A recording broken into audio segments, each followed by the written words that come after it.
امام بخاری رحمۃ اللہ تعالیٰ علیہ پورے رمضان المبارک میں نا روزانہ ایک قرآن پاک مکمل فرمایا کرتے تھے۔ یہ بات جب میں کرنے لگا ہوں، فتنے کا دور چل رہا ہے نا، فتنے کا لاجک چاہیے، ریزن چاہیے، دلیل چاہیے، قرآن سے چاہیے، تو قرآن سے میں اس کا جواب بھی دوں گا۔ امام بخاری روزانہ ایک قرآن پاک مکمل فرما رہے ہیں، پورے رمضان کی یہ روٹین ہے۔ امام اعظم ایک دن میں، ایک رات میں، ایک تراویح میں، پورے رمضان یہ روٹین ہے، 61 قرآن پاک مکمل فرما رہے ہیں۔ حضرت ابو بکر رحمۃ اللہ تعالیٰ علیہ کے بارے میں لکھا ہے کہ 40 سال تک دن اور رات میں ایک ایک قرآن پاک مکمل فرمایا۔ ایسا ذوق تھا ہمارے بزرگوں کا، ایسے اسلاف کے ماننے والے ہیں ہم، ان کی سیرت پہ چلنے والے، ان کی محبت قدم بھرنے والے ہیں ہم۔ اب میں ذرا اس کا حساب کیلکولیٹ کر رہا تھا تو 40 سال دن اور رات، دن کے ذرا ابھی رہنے دیں، صرف ایک رات کی لگا لیں تو کتنا بنے گا؟ 365 کو آپ 40 سے ضرب دے کر دیکھیں تو 14,600 بن رہا ہے۔ مزید سنیے، امام اعظم سبحان اللہ، انتہائی ایمان افروز بات ہے۔ یقین مانیں، فخر ہوتا ہے کہ ہم ایسے امام کے مقلد ہیں، ہم ایسے امام کے نقش قدم پہ چلنے والے ہیں، ہم ایسے امام کے ماننے والے ہیں، فخر ہوتا ہے۔ امام اعظم جس مکان میں رہتے تھے اس مکان میں آپ نے 7,000 مرتبہ قرآن پاک مکمل فرمایا۔ سبحان اللہ۔ عاشقوں، ایسے امام کے ماننے والے ہو، 7,000 مرتبہ جس مکان میں رہتے تھے، اپنی زندگی میں ذرا ہم پلٹ کر دیکھ لیں ہم نے کتنا ختم کیا ہے، کتنا مکمل کیا۔ حضور علیہ السلام نے فرمایا اپنے گھروں کو قبرستان نہ بناؤ۔ کیا مطلب؟ فرمایا گھروں میں قرآن کی تلاوت کیا کرو۔ فرمایا اپنے دل کو قبرستان نہ بناؤ۔ کیا مطلب؟ فرمایا جس دل میں قرآن کی ایک آیت، ایک حصہ بھی نہیں، وہ دل قبرستان ہے۔ قرآن کو یاد کریں، قرآن سے محبت کریں۔ تو امام اعظم کا بھی یاد رہے گا آپ کو، 61 قرآن الگ۔ اور فرمایا جس گھر میں رہتے تھے، کتنی مرتبہ؟ 7,000 مرتبہ اس میں قرآن پاک مکمل فرمایا۔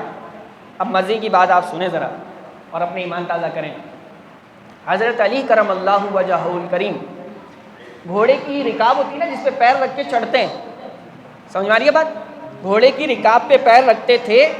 آپ کو ایک بات سمجھ میں آ جائے گی نا، آپ کو لطف آئے گا جو میں سمجھانے لگا، توجہ رکھیے گا۔ حضرت علی گھوڑے کی رکاب پہ پیر رکھتے تھے اور دوسری رکاب میں پیر ڈالتے تھے، قرآن پاک پڑھ لیتے تھے۔ ہاؤ، کیسے، کیوں، کتنا، ٹائم، اسپیس، لاجک، دلیل، کیا ہے یہ؟ اتنے سے وقت میں کیسے؟ اس کیسے کا جواب دے کر اٹھ رہا ہوں اور قرآن سے دوں گا جواب۔ وہ سارے ہمارے اسلاف کا بھی یاد رہے جو ذہن قبول نہیں کرتا کہ یار یہ کیسے پڑھ سکتے ہیں اتنا، ہم سے تو ایک بڑا مشکل سے ہو رہا ہے۔ پھر اتنی بڑی بات صحابی رسول کی آ گئی، حضرت علی ایک رکاب سے دوسرے رکاب میں ایک قرآن پاک مکمل۔ تو اس کی لاجک سمجھیں اور قرآن سے سمجھیں۔ کئی بار آپ سن چکے ہیں، کئی اور سینیریو میں بھی ہم نے بات کی ہے، لیکن آج دوبارہ اس تناظر میں سمجھا رہا ہوں۔ بات یہ ہے، حضرت سلیمان علیہ السلام جو ہے نا، حضرت سلیمان علیہ السلام مسجد اقصی میں ہاتھ باندھ کے سر جھکا کے میرے تیرے نبی کے پیچھے کھڑے ہیں۔ حضرت سلیمان علیہ السلام اللہ کے جلیل القدر نبی، لیکن میرے نبی کے پیچھے کھڑے ہاتھ باندھ کے ادب سے نماز پڑھ رہے ہیں۔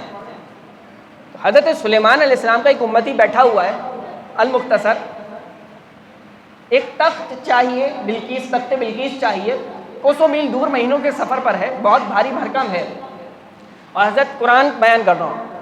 حضرت سلیمان علیہ السلام کہتے ہیں وہ مجھے چاہیے۔ کون لا کے دے گا؟ جن کھڑا ہوتا ہے۔ جن کہتا ہے کہ میں کب تک کہ آپ کی یہ نشست، آپ کی گیدرنگ ختم ہوگی، اس سے پہلے تخت لا دوں گا۔ حضرت سلیمان علیہ السلام نہیں ہے، بہت لیٹ ہے، بہت تاخیر ہے، بہت دیر سے، کوئی اور جلدی والا، یہ جن تھا۔ پھر کون کھڑا ہوا؟ آصف بن برخیہ، آپ کا امتی کھڑا ہوا، کتاب کا علم رکھنے والا کھڑا ہوا، آپ کا حواری کھڑا ہوا۔ وہ کھڑا ہوا اور قرآن کہتا ہے، اس نے کہا قبل ان یرتد الیک طرفک، آپ پلک بعد میں جھپکیں گے، تخت پہلے لے آؤں گا۔ پلک بعد میں جھپکیں گے، رکاب میں پیر، دوسرے رکاب میں پیر، قرآن مکمل، پلک بعد میں جھپکیں گے، وہ تخت پہلے لے آؤں گا۔ قرآن کہتا ہے کہ حضرت سلیمان علیہ السلام نے پلک جھپکی، تخت سامنے تھا، وہ تخت سامنے تھا۔